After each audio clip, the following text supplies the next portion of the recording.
ఈ 7th week nominations అనేవి one of the best nomination process ఇది. ఏదైనా సరే ఒక పర్టిక్యులర్ ఎపిసోడ్స్ అనేవి ఉంటాయి. కొంతమంది మాస్కులు తొలగిపోవడం, కొంతమంది వ్యక్తులకు సంబంధించి కంటెస్టెంట్ల యొక్క గ్రాఫ్లు అనేవి చేంజ్ అవ్వడం, ఎవరు మంచి ఎవడు చెడు అనే దానికి సంబంధించినటువంటి ఒక స్పష్టత వచ్చినటువంటి చూపించే కొన్ని ఎపిసోడ్లు ఉంటాయి. అట్లాంటి ఎపిసోడే ఈ 7th వీక్ నామినేషన్స్ ఎపిసోడ్గా కనిపిస్తోంది. చాలా లెంతీ వీడియో ఉంటుంది ఇది, కానీ డీటెయిలింగ్ ఉంటుంది. చాలామంది రకరకాల అభిప్రాయాలు వ్యక్తం చేస్తూ ఉన్నారు. ఈ కంటెస్టెంట్ అట్లా చేసింది. ముఖ్యంగా నేను చెప్పాలనుకుంది ఏంటంటే, ఈ ఎపిసోడ్తో తనూజ గ్రాఫ్ అనేది చేంజ్ కానుంది. అసలు రమ్య బిహేవియర్ అనేది ఎపిసోడ్లో ఎలా అనిపించింది ఆ నామినేషన్ ప్రాసెస్లో, అలాగే నిజంగానే ఇమ్మాన్యుయల్ మాస్క్ అనేది తొలగిందా, కళ్యాణ్కి పడేటువంటి ఎఫెక్ట్ ఏంటి, ఈ విషయాలన్నీ కూడా చాలా క్లియర్గా మాట్లాడుకుందాం. అనేక విషయాలు ఇంక్లూడ్ అయి ఉన్నాయి. రీతూ చౌదరి వర్సెస్ ఆయుష మధ్య జరిగినటువంటి కన్వర్జేషన్స్లో రీతూ చౌదరి చేసుకున్నటువంటి డిఫెండ్ అనేది ఎలా ఉంది, ఎలా డిఫెండ్ చేసుకోగలిగింది, అలాగే దివ్య తన దాకా వచ్చినటువంటి నామినేషన్స్కి రీజన్ కావచ్చు, తనని నామినేట్ చేసినప్పుడు తను చేసుకున్నటువంటి డిఫెండ్ కావచ్చు, ఇదంతా ఎలా ఉందనేది చాలా స్పష్టంగా మాట్లాడుకుందాం, డీటెయిల్డ్గా మాట్లాడుకుందాం. ఖచ్చితంగా ఎవరి వైపు తప్పు ఉందనేది తప్పుని తప్పుగా చూపిస్తాను. ఆధారాలతో సహా, ప్రూఫ్స్తో సహా, వాళ్ళు మాట్లాడినటువంటి మాటలను బేస్ చేసుకొని ఎవరైతే ప్రాపర్గా వాళ్ళ గ్రాఫ్ అనేది చేంజ్ కాబోతుందో ఈ ఎపిసోడ్తో, వాళ్ళకి సంబంధించి కూడా ఖచ్చితంగా ఆ క్రెడిట్ అనేది వాళ్ళకి ఇచ్చే ప్రయత్నం చేద్దాం. అసలు ఏమాత్రం ఆలస్యం చేయకుండా ఎపిసోడ్లోకి వెళ్ళిపోదాం. ఫస్ట్ ఎపిసోడ్ స్టార్టింగే రాత్రి జరిగినటువంటి యొక్క 44వ ఎపిసోడ్కు సంబంధించి భరణి వెళ్ళిపోయిన తర్వాత, ఎలిమినేషన్ అయిపోయిన తర్వాత తనూజ దివ్య ఇద్దరు మాట్లాడుకుంటూ ఉంటారు. మాట్లాడుకుంటున్నటువంటి సందర్భంలోనే దివ్యతో తనూజ అంటూ ఉంది. తను చెప్పిన విషయాలు కూడా చాలా కొన్ని మంచి విషయాలే చెప్పింది. మనం చాలా స్ట్రాంగ్ కంటెస్టెంట్లం కదా, ఆయన కూడా అదే చెప్పేవాళ్ళు, ఆయన అంటే భరణి గారు కూడా అదే చెప్పేవాళ్ళు. నేను జలస్ ఫీల్ అవ్వలేదు, అసలు ఇందులో దీనికి సంబంధించి నువ్వేమాత్రం ఫీల్ అవ్వద్దు అన్నటువంటి విషయాలను చెప్తుంది. చూసే వాళ్ళకి ఈ బాండింగ్ అనేది డ్రామాలాగా కనిపించవచ్చు, నటిస్తున్నారని అనిపించవచ్చు, కానీ అది ఫేస్ చేసే వాళ్ళకే తెలుస్తుంది. ఫ్యామిలీని వదులుకొని ఎన్ని రోజులు ఉన్నప్పుడు ఆ బాండింగ్ ఎలా ఉంది అనేది, ఆ ఫీలింగ్స్కి ఎలాంటి వాల్యూ ఉంటుందనేది, మనం ఇచ్చేటువంటి వాల్యూ అనేది మనకు తెలిసినటువంటి విషయాలను మెన్షన్ చేస్తుంది. దాని విలువేంటో మనకు తెలుసు అని చెప్తుంది. ఈ సిచ్యువేషన్ అనేది టెంపరరీ. నువ్వు వీక్ కాదు, నేను వీక్ కాదు, ఇక మనం ఏడవద్దు. చిన్నదాన్నో పెద్దదాన్నో చెప్తున్నా, అర్థం చేసుకుంటామని అనుకుంటున్నా అని అంటది. అసలు నాకైతే మాత్రం ఆమె చెప్పినటువంటి విషయాలు అయితే మాత్రం చాలా బాగా నచ్చినాయి. ఎందుకంటే ప్రతి వర్డ్ వచ్చేసి వాళ్ళ బాండింగ్, ఆమె అది చేస్తుంది. ఎవరికి వాడు వాళ్ళ వ్యక్తిగత అభిప్రాయాలు, వాళ్ళకున్నటువంటి సమస్యలని చెప్పటం పక్కన పడేసి, తనూజ అట్లా చేసింది, తనూజ ఇట్లా వీళ్ళతో ఇట్లా చేసింది, వాళ్ళతో అట్లా చేసింది. ఇప్పటి వరకు భరణి గారు తనూజకి భరణికి మధ్య ఉన్నటువంటి ఆ బాండింగ్ని ఎక్కడ వేలెత్తి చూపించింది లేదు. వేరే వాళ్ళ దగ్గర ఎవరి దగ్గర మాట్లాడినప్పుడు కూడా, ఒకవేళ తనూజ ఎక్కడన్నా ఆయన వల్ల హట్ అయిపోతే, ఆ హట్ అయిపోయినటువంటి విషయాన్ని వేరే వాళ్ళతో షేర్ చేసుకుని, ఆయనతో మాట్లాడలేక వేరే వాళ్ళతో షేర్ చేసుకున్నటువంటి సందర్భమే కనిపించిందేమో, కానీ వీళ్ళకు ఉన్నటువంటి బాండింగ్ అనేది ఫేక్ అనేది మాత్రం ఏమాత్రం కాదు. దానికి సంబంధించినటువంటి క్లారిటీనే మరొకసారి ఇచ్చింది. సో ఇది చాలా స్పష్టంగా నాకైతే మాత్రం చాలా బాగా నచ్చింది ఆమె ఇచ్చినటువంటి క్లారిటీ. ఎందుకంటే వీళ్ళిద్దరి మధ్య ఒక చిన్న గ్యాప్ అనేది ఉంది. దివ్య కారణంగానే తనూజ భరణికి దూరం అయిపోయింది. దివ్యకి తనూజకి గ్యాప్ ఉంది. వాళ్ళ మధ్య పడట్లేదు. ఒకళ్ళకొకళ్ళు భరణి విషయంలో కాంపిటేటివ్ అవుతున్నారు. వీటన్నిటికి కూడా ఫుల్ స్టాప్ పెట్టినట్లే అనిపించింది ఈ డిస్కషన్తో. ఇక నామినేషన్ టాస్క్ అనేది స్టార్ట్ అయింది. కెప్టెన్లు ఇద్దరున్నారు, గౌరవ్, సుమన్. వీళ్ళిద్దరికి సంబంధించి కూడా ఒక స్పెషల్ పవర్స్ అనేవి ఉంటాయి కాబట్టి వాటికి సంబంధించినటువంటి విషయాన్ని తెలియజేసేటప్పుడు అక్కడ 2 బోర్డులను పెడతారు. అక్కడ ఒకటి బ్లూ పిల్లు, రెడ్ పిల్లు పెట్టినప్పుడు సుమన్ శెట్టి అంటాడు, నేను ఈ బ్లూ పిల్లు దగ్గరే నిలబడతాను అని అంటే, ఆల్రెడీ గౌరవ్ అక్కడ వచ్చి ఉంటాడు, నేను అక్కడ ఆల్రెడీ ఉన్నాను. వీళ్ళిద్దరికి పడట్లేదు అసలు. యాక్చువల్లీ గౌరవ్కి సుమన్ శెట్టి మధ్య కూడా గ్యాప్ వచ్చేసింది. సో అవి హైలైట్ అవ్వాలి. ఎక్కడెక్కడ అసలు వీళ్ళిద్దరికి గొడవ పడుతున్నారు, అసలు వీళ్ళిద్దరికి ఎక్కడ మైనస్లు అవుతున్నాయి అనే విషయం కూడా తెలియాల్సి ఉంది. ఇంకా మేజర్గా ఎక్కడా చూపించలేదు. సో సుమన్ వచ్చి నేను ఇక్కడే నిలబడతానంటే నేను ఆల్రెడీ వచ్చున్నాను కదా, నువ్వు అక్కడికి వెళ్ళానంటే గౌరవం అన్నప్పుడు, నేను వచ్చేసరికి లేట్ అయింది, అక్కడ నుంచి దూరం నుంచి నడుచుకుంటూ వచ్చాను కదా అన్నప్పుడు, ఇక్కడే ఉంటారు ఇద్దరు కాంపిటీషన్ పడ్డప్పుడు ఇక సుమన్ శెట్టి వెళ్ళి రెడ్ పిల్ దగ్గర నిలబడతాడు. రెడ్ పిల్ దగ్గర నిలబడినప్పుడు వాళ్ళకు వచ్చినటువంటి పవర్స్ ఏంటి అంటే, ఎస్, బ్లూ పిల్లు వచ్చినటువంటి గౌరవ్ ఏమో సేవ్ సమ్వన్, నువ్వు ఎవరినన్నా కాపాడొచ్చు, అంటే నామినేషన్స్లో నుంచి ఎవరినన్నా సేవ్ చేయవచ్చు. ఇక సుమన్ శెట్టికి మంచి పవరే వస్తుంది, సేవ్ యువర్ సెల్ఫ్, అంటే తను నామినేషన్స్లో ఉన్నప్పటికీ కూడా తనను తాను సేవ్ చేసుకోవచ్చు. అంటే ఇప్పుడు తనను తాను సేవ్ చేసుకున్నాడంటే ఇంకెవరు సుమన్ శెట్టిని నామినేట్ చేసేటువంటి అవకాశం లేదు. సో అక్కడతో అయిపోతుంది. ఇక నామినేషన్ శంకారావం అనేది పూరిస్తారు. దీనికి సంబంధించి నాకు చాలా ఒక డౌట్ అనేది ఉండేది. అరే అసలు నామినేషన్ శంకారావం అని అన్నారు, అసలు ఇప్పుడు ఇమ్మాన్యుయల్ ప్రోమో చూసినప్పుడు ఇమ్మాన్యుయల్ అయోషాకి ఎందుకు ఇచ్చారు అసలు ఆ పవరు, ఆ శంకారావాన్ని వాళ్ళిద్దరే ఎందుకు పూరించాలి, రీజన్ ఏమై ఉంటుంది అని ఒక చాలా డౌట్ వచ్చింది. కానీ దానికి సంబంధించి బిగ్ బాస్ ఒక క్లారిటీ ఇస్తారు. ఏంటి అంటే పవరాస్త్రాలు ఉన్నాయి కాబట్టి కొన్ని వారాల తర్వాత యూజ్ చేయాల్సి ఉంటుంది అనేటువంటి విషయాన్ని పవరాస్త్ర ఇమ్మాన్యుయల్ దగ్గర ఉన్నటువంటి పవరాస్త్రాలకు సంబంధించి చెప్తాడు. అదేవిధంగా ఆ పవరాస్త్రాన్ని ఇప్పుడు యూజ్ చేయాలని చెప్తారు. నెక్స్ట్ అయేష దగ్గర నామినేషన్ పవర్ ఉంటుంది కదా, సో ఆ నామినేషన్ పవర్ను ఉపయోగించుకొని ఇప్పుడు ఆమె ఈ నామినేషన్స్లో పార్టిసిపేట్ చేసేటువంటి ఈ శంకారావం పూరించడంలో తను పార్టిసిపేట్ చేసేందుకు ఆ రకంగా ఆమెకు ఆ ఛాన్స్ అనేది దొరుకుతుంది. ఇట్లా వీళ్ళిద్దరూ ఈ నామినేషన్ శంకారావాన్ని పూరిస్తారు. సో ఇందులో టాస్క్ అనేది స్టార్ట్ అవుతుంది. ఇంటి నిండా బెలూన్స్ అనేవి ఉంటాయి. ఒక నీడిల్ ఇచ్చి అందులో ఉన్న బెలూన్స్ మొత్తాన్ని కూడా బరస్ట్ చేస్తే అక్కడ కొన్ని చిట్టీలు టికెట్స్ అనేవి కనిపిస్తాయి. నామినేషన్స్కు సంబంధించినటువంటి టికెట్స్, ఎవరైనా టికెట్స్ తీసుకుంటే వాళ్ళు అంతమంది వ్యక్తులను నామినేట్ చేయొచ్చు, ఆ పవర్ని వేరొక వ్యక్తులతో షేర్ చేసుకోవచ్చు. సో ఇది వాళ్ళకి ఇచ్చినటువంటి టాస్క్. ఈ టాస్క్లో మొత్తం ఇమ్మాన్యుయల్కి 2 నామినేషన్, అంటే డబుల్ నామినేషన్ టికెట్లు 2 దక్కుతాయి, సింగిల్ నామినేషన్ టికెట్లు 3 దొరుకుతాయి. ఇక అయేషాకి సింగిల్ నామినేషన్ టికెట్స్ 2 దొరుకుతాయి, డైరెక్ట్ నామినేషన్ టికెట్ ఒకటి దొరుకుతుంది. సో డైరెక్ట్గా ఆమె నామినేట్ చేస్తే డైరెక్ట్ నామినేట్ అంటే, సో ఇప్పుడు ఎవరెవరితో ఆ పవర్ని షేర్ చేసుకోవాలనుకుంటున్నప్పుడు ఇమ్మాన్యుయల్ అంటాడు, ఒక టికెట్నేమో అంటే సింగిల్ నామినేషన్ టికెట్ను కళ్యాణ్కి ఇస్తాడు, డబుల్ నామినేషన్ టికెట్ను దివ్యకి ఇస్తాడు, సింగిల్ నామినేషన్ టికెట్ను రమ్యకి ఇస్తాడు, సింగిల్ నామినేషన్ టికెట్ను తనూజాకి, డబుల్ నామినేషన్ టికెట్ రీతుకి. సో ఇట్లా షేర్ చేసేస్తాడు తన టికెట్స్ని. ఇక నెక్స్ట్ అయేషా తన దగ్గర ఉన్నటువంటి డైరెక్ట్ నామినేషన్ టికెట్ను తన దగ్గరే పెట్టుకుంటుంది.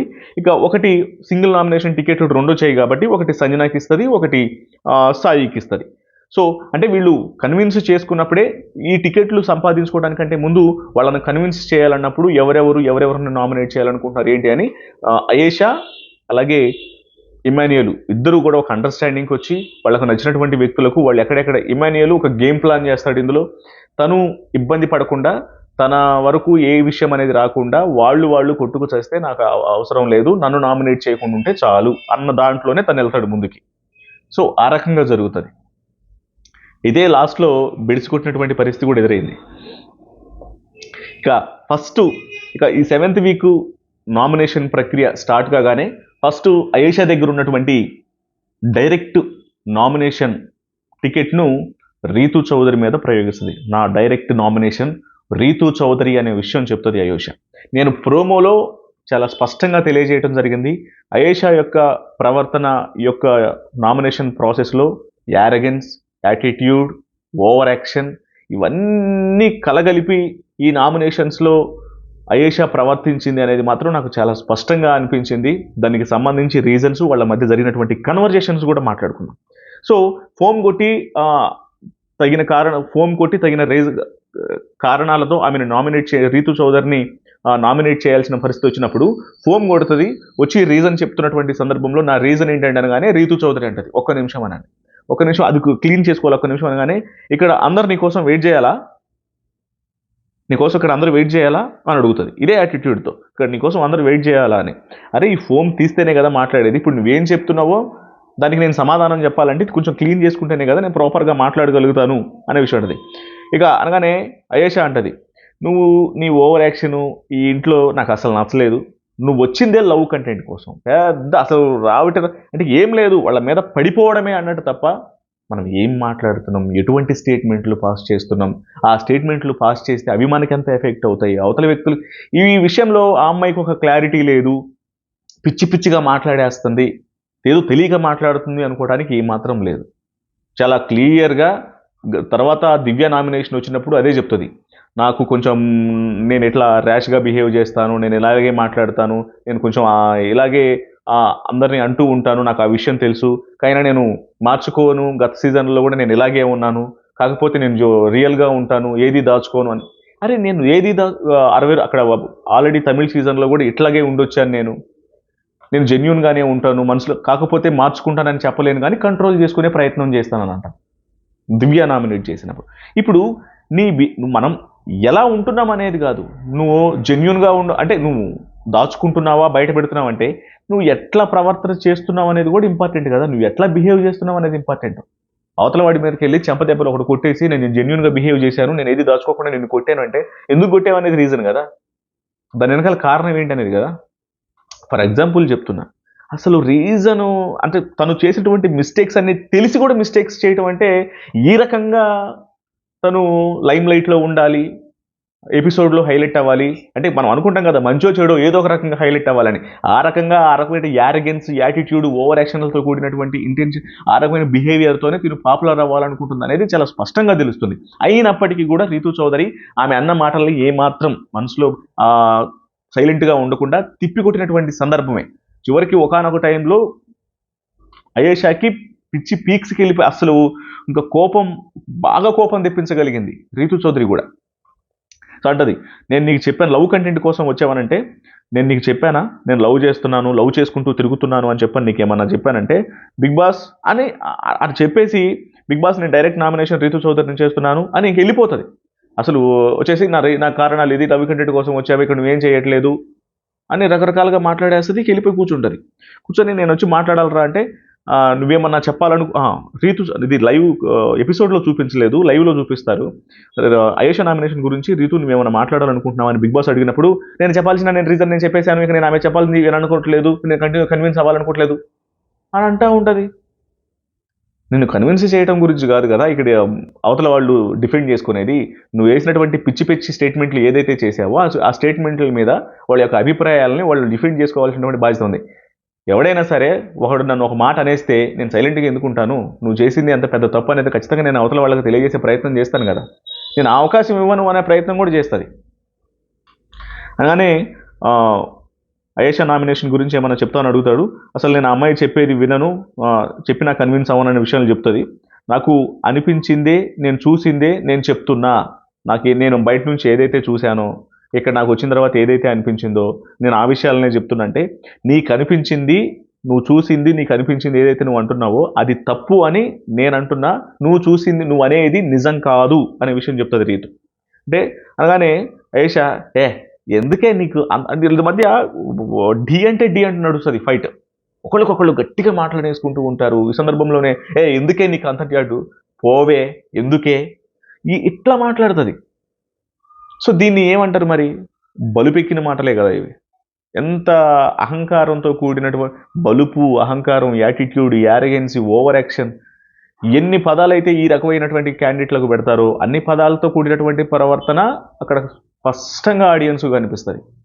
దానివల్ల ఏమైపోయిందంటే రీతు హైలైట్ అయింది కానీ ఇక్కడ అయేషాకి పెరిగినటువంటి గ్రాఫ్ అనేది ఏమీ ఉండదు. ఇంకా జనాలు ఇంద్రబాబు ఈమె బిహేవియర్ అన్న ఒక ఫీలింగ్లోనే ఉంటారు తప్ప. అంటే నీకు గేమ్ ఆడింది కనిపించలేదా, నేను ఊకే లవ్ కంటెంట్లు నువ్వు బయట నుంచి చూసి వచ్చావు, నాకు నచ్చిన వాళ్ళతో ఒక మాట, నేను నచ్చిన ఇక్కడ కనెక్షన్ అనేది బయట చూసుకొని రారు, ఇక్కడికి వచ్చిన తర్వాత అవతల వాళ్ళ ఎవరన్నా నచ్చితే వాళ్ళతో ఒక ర్యాప్ అనేది పెరిగినప్పుడు ఆ కనెక్షన్ అనేది అట్లా ఫామ్ అవుతుంది, కానీ కావాలని ఎవరు చేసుకోరు అనే మాట మాట్లాడుతుంది. అంటే ఇక అంటది నీ యారగెన్సీ, నీ గేమ్ స్ట్రాటజీ నాకు నచ్చలేదు అని చెప్పి. ఇక్కడ గేమ్ గురించి కూడా ఒక మాట మాట్లాడుతుంది. నాకు నువ్వు గేమే ఆడట్లేదు అంటున్నావు, మరి నేను దగ్గరికి వచ్చి కెప్టెన్సీ టాస్క్లో నన్ను తీసుకోవాలన్నప్పుడు నువ్వేమని చెప్పావు, నువ్వు టఫ్ కాంపిటీషన్ ఇస్తావు, నువ్వు గేమ్ నీతో కష్టం అబ్బా, నువ్వేమన్నా అనుకో, వీక్ అన్నా అనుకో అని అన్నావు కదా, మరి ఇప్పుడు నువ్వు గేమే ఆడట్లేదని మాట ఎట్లా మాట్లాడావని రీతు అడగగానే నీ గేమ్ స్ట్రాటజీ నాకు నచ్చలేదు అని చెప్పండి. అంటే గేమ్ ఆడట్లేదు అంటావు, గేమ్ ఆడాను అని చెప్పని నువ్వే అంటావు, టఫ్ కాంపిటీషన్ ఉంటుందని నువ్వే అంటావు, మళ్ళీ ఇప్పుడు వస్తేనేమో ఆ మాటకి సమాధానం అడగగానే స్ట్రాటజీ నచ్చలేదని చెప్పని నువ్వే అంటావు, అన్ని మాటలు నువ్వే మాట్లాడతావు అని చెప్పని తిప్పికొడుతుంది అయోషాని. నెక్స్ట్ అంటది అయేషా అంటది, నీ యారగెన్సీ, నీ గేమ్ స్ట్రాటజీ నాకు నచ్చలేదు అన్న విషయం చెప్పిన తర్వాత నువ్వు చేస్తున్నటువంటి బిహేవియర్ ఫస్ట్ నువ్వు ఎట్లా బిహేవ్ చేస్తున్నావు అనేది నువ్వు తెలుసుకో, నువ్వు అవతల వాళ్ళని అనటం కాదన్న విషయాలకు సంబంధించి తన దాకా వచ్చినప్పుడు రీతు చెప్తుంది. సో పోయి కూర్చో, ఇక పోయి కూర్చో అని అనుకోగానే పోయి కూర్చో అని చెప్పని అనుకుంటారు. అయితే ఇక్కడ అసలు వీళ్ళ మధ్య జరిగినటువంటి ఫైట్ ఇక్కడ ఒక పార్ట్ అయితే, మళ్ళీ రీతు అయేషాని నామినేట్ చేసేటప్పుడు అది ఇంకా హైలైట్ ఉంటుంది. సో ఈలోపు దివ్యకి అవకాశం వస్తుంది. సో డైరెక్ట్ నామినేషన్ కాబట్టి అయేష్ అది అయిపోతుంది. నెక్స్ట్ దివ్యకి 2 నామినేషన్ టికెట్లలో ఫస్ట్ నామినేషన్ వచ్చేసి అయేషాని నామినేట్ చేస్తుంది. అయేషాని నామినేట్ చేసినటువంటి పాయింట్స్లో అసలు చెప్పినటువంటి పాయింట్స్ ఏంటని మాట్లాడుకుందాం. ఒకరు నువ్వు మాటలు అంటావు కానీ తీసుకోలేవు. ఒకరు నువ్వు మనం అన్నప్పుడు అవతల వ్యక్తి చెప్పేది కూడా తీసుకోవాలి. హైపర్గా ఉంటున్నావు, చూస్తేనే బాగా అర్థమయ్యి గేమ్ ఆడొచ్చి కూడా అసలు ఇట్లా బిహేవ్ చేస్తున్నావు, చిన్న చిన్న విషయాలకు హట్ అయిపోతున్నావు. హోస్ట్ వచ్చి అంటే ఇప్పుడు ఎవరైతే ఇప్పుడు పండగకు వచ్చి హైపర్ అది చెప్పినటువంటి మాటలు కూడా ఉంటే ఉంటాను పోతే పోతాను అని అంటూ మాట్లాడుతున్నావు. సో అదే ఇక్కడ అతిపెద్ద ట్విస్ట్ ఏంటంటే దివ్య మామూలు పని చేయలేదు. తను హైపరాది వచ్చి మాట్లాడినప్పుడు నేను ఇలాగే ఉంటాను, నచ్చకపోతే బయటికి వెళ్ళిపోతాను అన్నట్టు మాట్లాడి హట్ అయిపోయావు.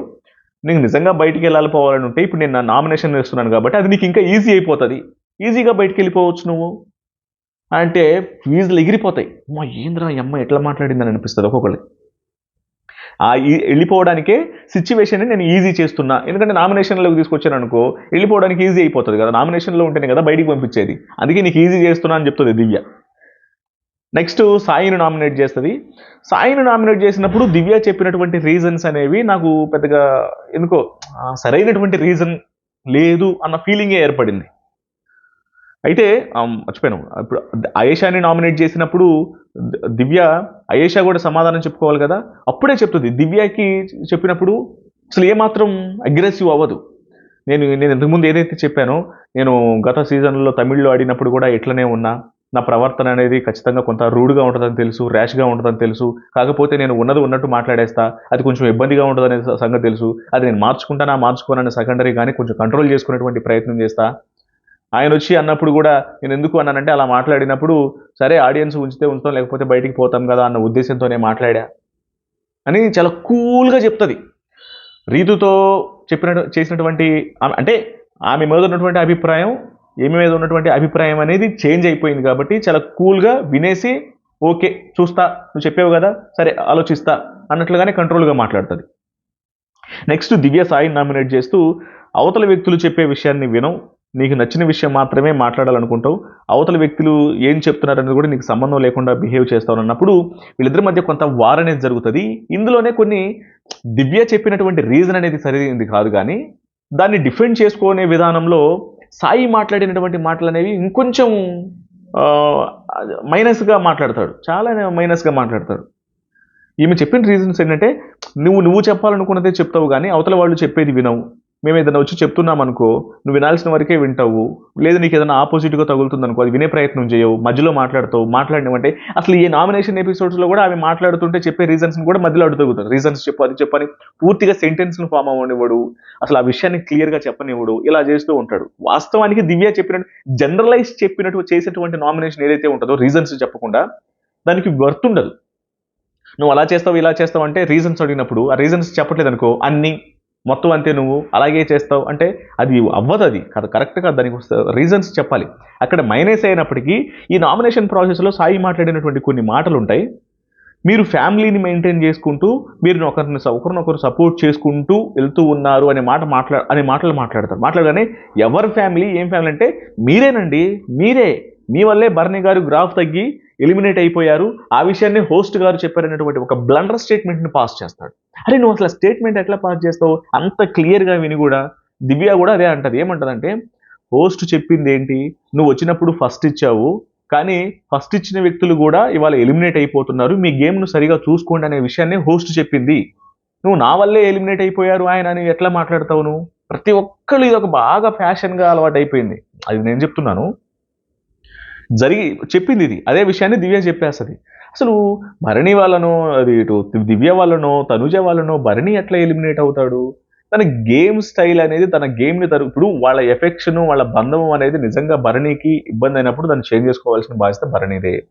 దివ్య యొక్క ఎఫెక్షన్ భరణితో ఫేక్ కాదు, తనుజ ఎఫెక్షన్ భరణితో ఫేక్ కాదు, వాళ్ళు జెన్యున్ గానే ఉన్నారు, అది అందరూ చూశారు. కానీ అది ఎంత ఇబ్బంది పడుతుంది అనేది ఆ ఇబ్బందుల్ని తొలగించుకుంటూ బిహేవ్ చేయాల్సిన ముందుకు వెళ్లాల్సిన వ్యవహారం తప్ప, దాన్ని ఆడియన్స్ డిసైడ్ చేసింది తప్ప, వీళ్ళ వల్ల ఆయన వెళ్ళిపోయాడు అనే దాన్ని హౌస్లో వాళ్ళు డిసైడ్ చేయడం అంత పనికి మాలిన విషయం ఇంకొకటి లేదు నాకు తెలిసి. నెక్స్ట్ ఇక సాయి అసలు సాయి అడుగుతాడు, నాతో మీకు అంత ప్రాబ్లం ఏంటండి, ఇమ్యూనిటీ ఉందనా అని అడిగినప్పుడు దివ్య, నీకు ఫార్మాట్ ప్రకారం అంటే బిగ్ బాస్ వాళ్ళు నీకు ఇమ్యూనిటీ ఇచ్చి పంపించినా సరే, నాకు అది వాళ్ళ రూల్ ప్రకారం ఇచ్చి పంపించారేమో. వాళ్ళు లేచి నేను అర్హుడి, నువ్వు నిన్ను రోజులు చూసి నువ్వు అర్హుడివా అనర్హుడివా అని నన్ను అడిగినప్పుడు, నాకు ఒక అవకాశం ఇచ్చినప్పుడు నేను ఎందుకు తీసేయకూడదు దాన్ని, మేము అందరం అన్ని రోజుల నుంచి ఆడుతున్నాం, నేను ఎందుకు తీసేయకూడదు అనే విషయం అడుగుతుంది దివ్య. సో ఇక్కడ దివ్యకి ఛాన్స్ ఇచ్చిన వాడు అయిపోయాడు సాయి, అంతే.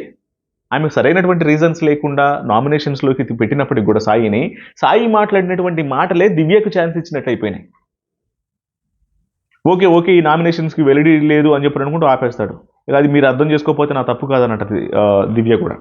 నెక్స్ట్ రీతు అయేషాని నామినేట్ చేస్తుంది. ఈ నామినేషన్స్ అయితే మరలా అసలు ఇది అయేషా రీతును నామినేట్ చేస్తూ ఎట్లాంటి పాయింట్స్ చెప్పిందో, రీతు అయేషాను నామినేట్ చేస్తూ కూడా అంత పెద్ద ఫైట్ జరుగుతుంది ఇద్దరి మధ్య. అసలు మామూలు ఫైట్ కాదు ఇది. ఒకళ్ళనొకళ్ళు ఏమే అనుకునేదాకా వస్తాయి. అంటే ఇందులో వాస్తవానికి ఆర్గ్యుమెంట్స్ పరంగా ఎలా ఉన్నా కూడా రీతు చౌదరి అయేషా మీద నోరు జారదు. అయేషా ఏమే అంటది, పోవే అంటది, నీకెందుకే అంత యాటిట్యూడ్ అంటది, ఏమే గీవే ఇట్లా మాట్లాడి ఈ నోరు జారిన మాట్లాడిన ఇద్దరి మధ్య ఫైట్ అనేది ఉంది. కానీ రీతు చౌదరి మాత్రం నోరు జారలేదు అయేషా మీద.